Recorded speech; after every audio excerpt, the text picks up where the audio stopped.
지금 길갈에서 사무엘이 이스라엘 백성들에게 메시지를 전하고 있습니다.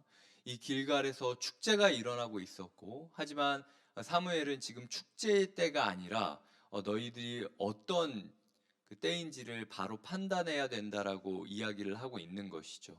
소위 말해서 사무엘은 지금 곡을 하고 있는데 곡소리를 내고 있는데 이 사람들은 우는 게 아니라 오히려 기뻐 춤을 추면서 뛰고 있는 모습을 보여주는 것입니다.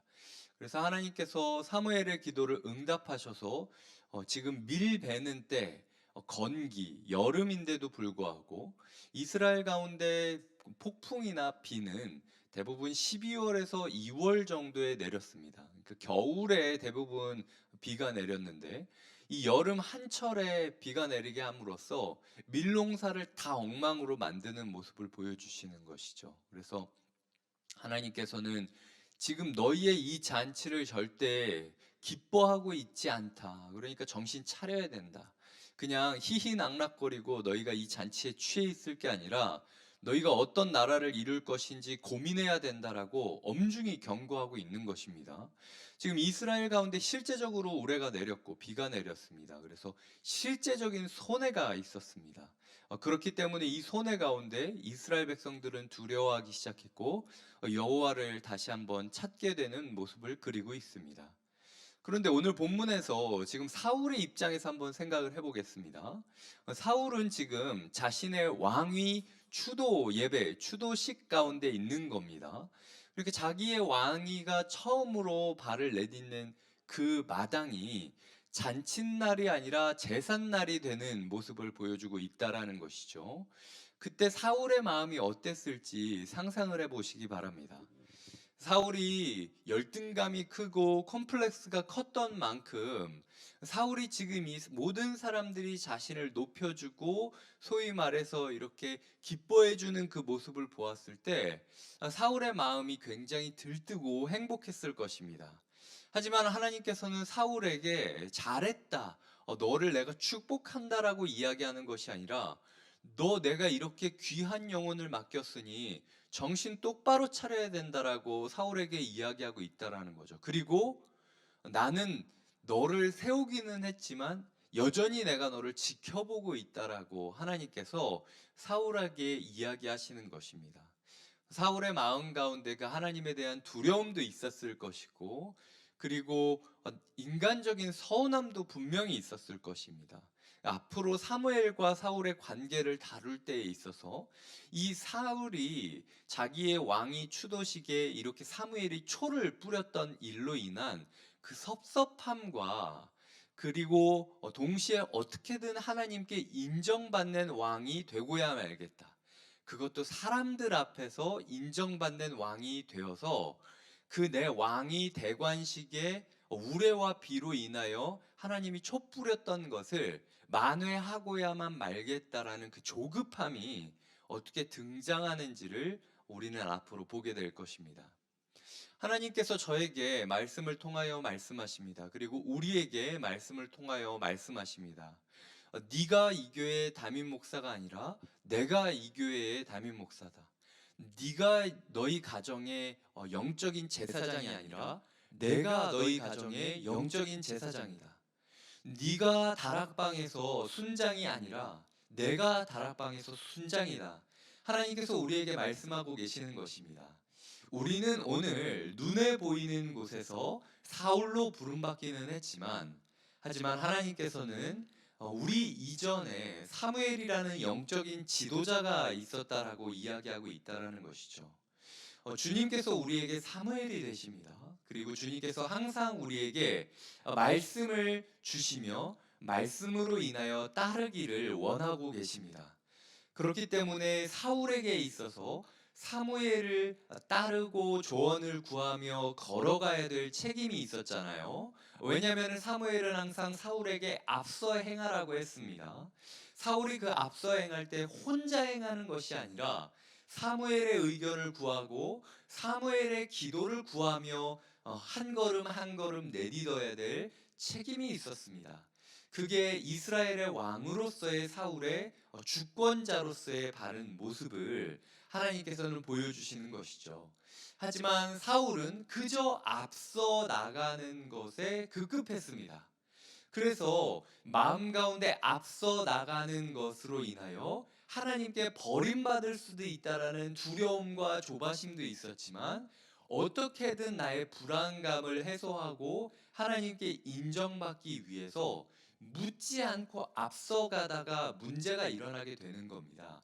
이 사울의 앞으로의 모습을 우리는 반면 교사 삼아서, 하나님께서 우리를 앞서가라고 분명히 이야기하셨습니다. 하지만 그럼에도 불구하고 우리 뒤에서 우리를 지켜보시고 따라가시는 하나님을 내비게이션 삼아서, 나침반 삼아서 우리가 하나님께 오늘도 기도를 통하여 묻고, 그리고 하나님께서 원하시는 모습을 구현하는 모습이 필요하다라는 것이죠. 하나님께서는 지금 사무엘의 리더십이 어떤 리더십인지를 지금 한 가지 모습을 보이셔서 이야기를 하고 있습니다. 17절에 보시면은 이 아뢰린이 보내사라는 말이 나옵니다. 그리고 16절에는 이제 가만히 서서 큰일을 보라라고 이야기하고 있기도 합니다. 이 가만히 서서 큰일을 보라는 구절이 어디에서 나왔는지 우리는 기억하고 있습니다. 출애굽 시기 가운데 홍해를 가르기 전 너희는 가만히 서서 여호와께서 어떻게 행하시는지를 보라라고 이야기를 하면서, 하나님께서 모세를 통하여 이 지팡이를 들게 하셨고, 그때에 보이지 않던 바람이 강하게 임하여서 눈에 보이는 강을 갈라버리고 마른 땅이 되게 하시는 모습을 하나님께서는 보여주셨습니다. 그런데 그게 단지 모세가 하나님의 사람이라는 것을 나타낸 것으로 끝난 것이 아니라, 그를 믿지 아니하는, 모세를 하나님의 보내신 자로 여기지 않는 애굽 군대를 한 명도 남기지 않고 싹 쓸어버리는 심판의 도구가 되기도 했다라는 사실을 기억해야 된다라는 것입니다. 주님께서는 사무엘, 그 예수 그리스도의 권위를 세우기 위하여 항상 예수 그리스도가 우리의 삶 가운데 간청하게 만드시고, 그리고 그 기도를 통하여 우리의 삶 가운데 심판으로 역사하십니다. 우리의 삶 가운데 어려움이 있거나 고민이 있거나 고난이 있거나 갈등이 있을 때 그것을 그냥 우연으로 치부할 것이 아니라, 혹시 이 밀 베는 때에 우레와 비가 내렸던 것처럼 하나님께서 지금 나에게 너의 인생을 너를 앞세우는 것에만 급급하지 말고 뒤에 있는 나를 보고 나와 상의하면서 가야 된다라고 하는 하나님의 경고로 받아들이고 있는지 돌아보셔야 한다라는 것이죠. 주님께서는 기도하시고 주님께서는 보내시는 분이십니다. 주님께서는 우레와 비를 보내시고, 그리고 나중에 사무엘이 말하지 않습니까? 23절에서 나는 너희를 위하여 기도하기를 쉬는 죄를 여호와 앞에 결단코 범하지 아니하고 선하고 의로운 길을 너희에게 가르칠 것인즉 이라고 기록되어지고 있습니다. 사무엘은 기도한다라는 것입니다. 무엇을 위하여 기도하냐면 길이 보여지기를 기도한다라는 것입니다. 그리고 그 길을 걸을지 말지는 너희가 결정하지 않겠냐라고 사무엘은 이야기하고 있습니다. 주님께서는 우리에게 길을 보여주십니다. 그리고 주님께서 이미 우리에게 십자가와 부활이라는 길을 우리에게 제안하셨습니다. 걸을지 말지는 우리가 결정하는 거예요. 주님께서 요한계시록에서 문을 열면 내가 너와 함께 먹고 마시리라 라고 이야기를 하잖아요. 문을 열지 않으면 먹지도 않고 마시지도 않을 거라는 겁니다. 이건 주님께서 문을 부술 만한 능력이 없어서가 아닙니다. 주님께서의 일하는 방식은 모든 사람에게 기회를 주시고, 그 기회를 따르지 않는 사람에게는 그냥 여지를 두지 않으시고 그냥 다음 스텝으로 넘어가는 모습을 보이신다라는 것입니다. 오늘 주님께서 우리를 이 새벽 제단에 부르시고, 그리고 오늘 우레와 비를 통하여 우리의 삶 가운데 경고하시고, 너 그렇게 사는 게 맞니? 나는 너에게 분명히 길을 줬다라고 이야기를 할 때 그것을 받아들이지 않고 걷지 않으면 하나님께서는 우리를 발로 차서 굴리고 끌고 가지 않으세요. 하나님께서 자신이 부르셨던 제자들 가운데 어, 가롯 유다도 있었음을 우리는 기억하셔야 됩니다. 주님께서 가롯 유다를 처음부터 부르실 때에 얘는 나를 버릴 놈이라고 생각을 하고 얘는 나를 버릴 놈으로 작정하고 3년 동안 키우신 것이 아니에요. 주님께서는 동일하게 그가 연약함이 있다라는 것을 알면서도 여전히 그를 향한 사랑의 초청을 하시는 분이시고, 대신 그가 그 초청을 응답하지 않는다면 더 이상 미련두지 않으시고 내어두시고 차선책에 차선책을 만드시는 분이 우리의 주님이라는 것입니다. 왜냐하면 주님께서는 우리를 로봇으로 만들지 않았기 때문입니다.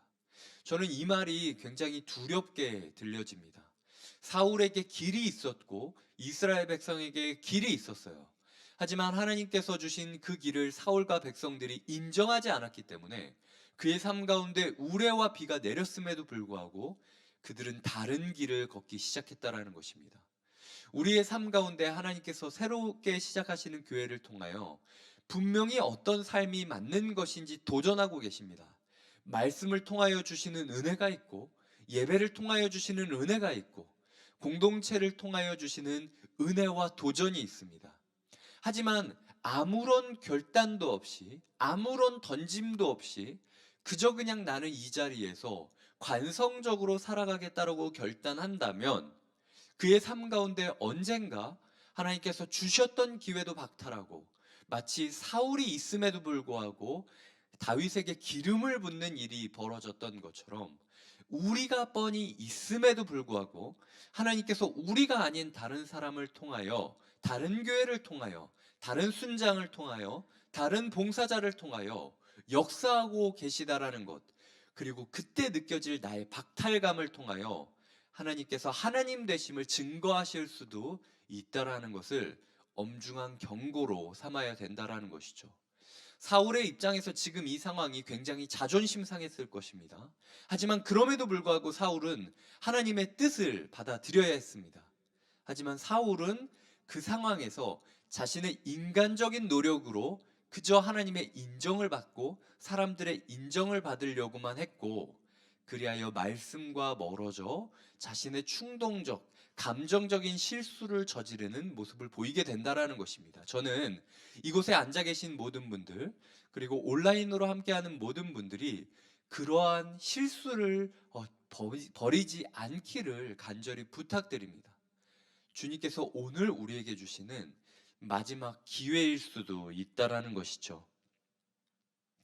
하나님께서는 돌아서지 말고 여호와를 섬기라, 두려워하지 말라라고 이야기를 하고 있습니다. 그리고 나를 따라라, 지금 너희가 가고 있던 길을 따르지 말라라고 이야기를 하고 있습니다.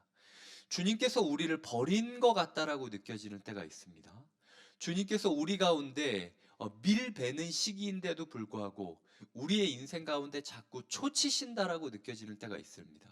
하지만 그때 주님께 두려워하고 벌벌 떨고 주저앉아서 아무것도 못하고 누워있는 사람보다는 두려워하지 않고 주님을 붙잡고 주님께 삶을 의지하는 사람을 하나님께서 원하신다라는 것이죠.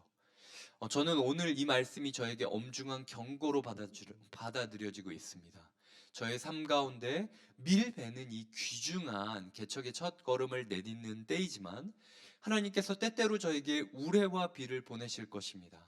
그때 제가 제 인간적인 마음으로 하나님께 울고 웃고 하면서 주님이 주신 기회를 따르는 것이 아니라 그저 인간적으로 제가 인정받으려고 한다면 저는 사울의 길을 걷는 것이겠죠.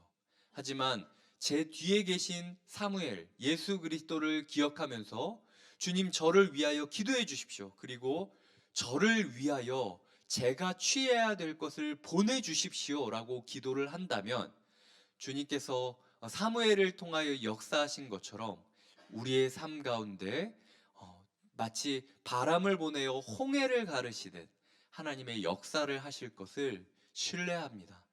말씀을 맺겠습니다. 지금 이 우레와 비라는 단어, 우레라는 단어가 사무엘상에서는 이미 2번이나 반복됐다라는 사실을 기억하십니까?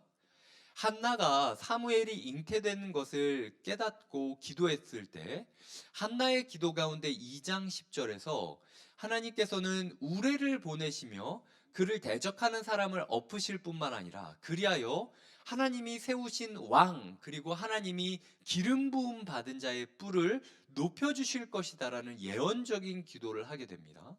그리고 7장인가에서 미스바 사건이 있었을 때에 사무엘이 하나님께 기도했고 그리하여 우레가 일어나면서 사무엘 미스바 사건이 미스바 회개 운동이 시작되는 모습을 보여줍니다. 그런데 여기 사울이라는 왕이 등극하고 있는 상황인데 우레가 내렸으면 하나님의 기름 부음 받은 사울의 뿔이 높여지고 사울이 하나님 앞에서 더 존중받고 사울을 사람들이 더 하나님의 사람으로 인정해야 되는데 하나님께서는 사울이 아니라 사무엘의 뿔이 높여지는 모습을 보여주고 있다라는 것입니다. 눈에 보이는 현상에 있어서는 우리가 우리의 인생의 주인인 것 같고 우리가 우리 가정의 주인인 것 같지만 주님께서는 여전히 우리에게 네가 아니라 사무엘, 즉 예수 그리스도가 우리의 인생의 주인이라는 것. 그리하여 오늘도 다시 한번 이 설교라는 우레와 비를 통하여 하나님께서 하나님 되심, 하나님께서 우리 인생의 진정한 주인 되심을 다시 한번 증거하고 있다는 것입니다. 그렇기 때문에 우리의 삶 가운데 나의 뜻으로 사는 것이 아니라 주님의 뜻으로 살아가시는 하루가 되시기를 간절히 부탁드립니다. 이 시간 함께 기도하시겠습니다. 주님, 왕의 대관식이었음에도 불구하고 정말로 초치시는 모습을 봅니다. 내 인생 내가 주인이라고 생각했음에도 불구하고 직장에서 가정에서 여러 가지 갈등과 내가 예측하지 못한 일을 통하여 초치시는 하나님을 봅니다. 초치시는 하나님을 보면서 그저 자존심 상해하거나 아니면 사람들한테 인정받기 위해 무리수를 던지는 사울처럼 살아가는 것이 아니라 초치시는 하나님 앞에 성령님 예수님을 기억하고 예수 그리스도를 기억하여 주님 저를 위하여 끊임없이 보좌 우편에서 기도하여 주시옵소서. 그리고 저를 위하여 바람 같은 성령님을 보내주시옵소서 라고 기도하는 하루가 되겠다라고 결단하며 오늘 이 하루를 시작하도록 하겠습니다. 기도하시겠습니다. 하나님 아버지 감사드립니다. 주님 아뢰시고 보내시는 하나님 아버지의 왕권을 봅니다. 하나님 우리의 삶 가운데 내가 왕이라고 생각하는 사울처럼 하나님 나 또한 오늘 하루의 주인이 나라고 생각하면서 살아가고 있지 않았나 돌아보게 됩니다. 주님 오늘 하루 내가 주인이라고 생각하는 것이 아니라 예수님 나의 뒤에서 나를 지켜보시고 나를 교훈하시는 예수 그리스도를 인생의 주인으로 삼아 주님의 왕권을 높이고 주님의 뿔을 높이며 살아가는 하나님 위탁받은 왕으로서 살게 하여 주시옵소서. 그리하여 하나님께서 아뢰시고 보내시는 왕권을 행하시듯이 주님께서 보좌 우편에서 우리를 위하여 끊임없이 아뢰주심으로 인하여 하나님 우리 바람과도 같은 불길과도 같은 성령님이 우리의 삶 가운데 보내지기를 간절히 청합니다. 성령님 우리 삶 가운데 임하여 주셔서 말씀을 깨닫게 하여 주시고 말씀대로 살게 하여 주시며 말씀의 길을 걷게 하여 주시옵소서. 주님 우리 삶 가운데 기회를 주셨지만 그 기회를 따르지 않는 자들에게는 거침없이 그냥 차선책에 차선책으로 넘어가시는 단호한 주님을 봅니다. 하나님 기회 주실 때 주님을 붙잡게 하여 주시옵소서. 길을 열어주실 때 그 길을 걷게 하여 주시옵소서. 주님과 동행하는 하루가 되게 하여 주시옵소서. 길이 있음에도 불구하고 다른 길을 걸어갔던 사울을 반면교사 삼으며 걸어가는 우리의 오늘이 되게 하여 주시옵소서. 감사하고 예수님의 이름으로 기도드립니다. 아멘.